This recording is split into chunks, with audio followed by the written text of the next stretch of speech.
মইনা কবা যে তাৰ দেউতাকজন মূৰ্খ মানুহ, মাতাল মানুহ, কাগাল মানুহ।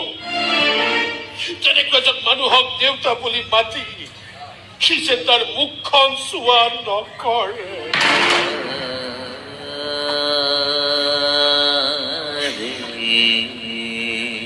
আৰু যদি পাৰা তুমিও তোমাৰ কপালৰ সেন্দুৰখিনি মচি দিবা।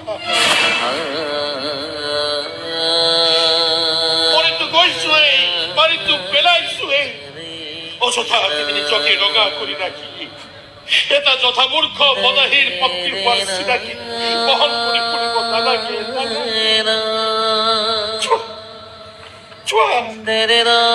তুমি তোমাৰ সপোনটোৰ সৈতে জীয়াই কেতিয়াও তোমাক আমনি কৰিবলৈ নাযায়। কথা দিছো তোমাক।